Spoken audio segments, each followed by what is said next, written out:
আন্তর্জাতিক অপরাধ ট্রাইব্যুনালের সাবেক প্রসিকিউটর সাইমুম রেজা তালুকদারের বিরুদ্ধে ঘুষ চাওয়ার প্রমাণ মিলেছে। ট্রাইব্যুনালে গঠিত ফ্যাক্টস ফাইন্ডিং কমিটির প্রায় ১.৫ মাসের তদন্তে এই তথ্য জানা গেছে।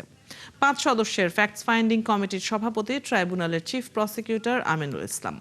মানবতা বিরোধী অপরাধের মামলায় কারাবন্দী আওয়ামী লীগ নেতা সাবেক সংসদ সদস্য ABM ফজলে করিম চৌধুরীর জামিনের জন্য সাইমুম রেজা তালুকদার ১ কোটি টাকা ঘুষ চাওয়ার অভিযোগ ওঠে। এরপর ফাঁস হওয়া অডিওতে ১০ লাখ টাকা অগ্রিম এবং বাকি টাকা পর্যায়ক্রমে পরিশোধের বিষয়ে কথা বলতে শোনা যায়। পরে অভিযোগ তদন্তে ফ্যাক্টস ফাইন্ডিং কমিটি গঠন করে প্রসিকিউশন। সে সময় প্রসিকিউটর সাইমুম নিজেকে নির্দোষ দাবি করেন। অন্যদিকে চিফ প্রসিকিউটর জানান, এ ধরনের অভিযোগ প্রমাণিত হলে কঠোর ব্যবস্থা নেওয়া হবে।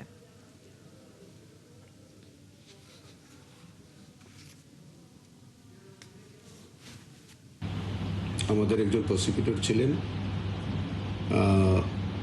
সাইমুম রেজা তালুকদার, সাইমুম সম্ভবত তার পুরো নাম।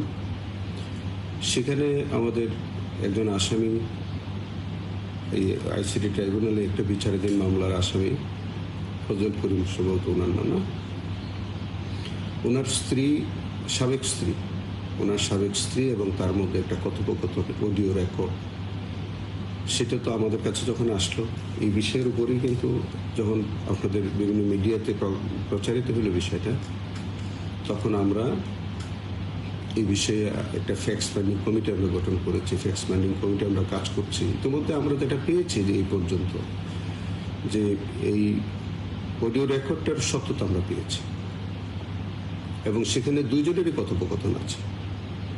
ফজল করিম সাহেবের সাবেক স্ত্রী, তারও একটা কথোপকথন আছে। আবার এখানে যে প্রসিকিউটর ছিলেন সাইমুম রেজা তালুকদার, তার কথোপকথন আছে। তো সেটা আমরা এই কথোপকথনের সত্যতা আমরা পাচ্ছি, কিন্তু এর বাইরে তাদের মধ্যে কোনো লেনদেন হয়েছে কিনা বা এই জাতীয়, সেটা আমরা খতিয়ে দেখছি।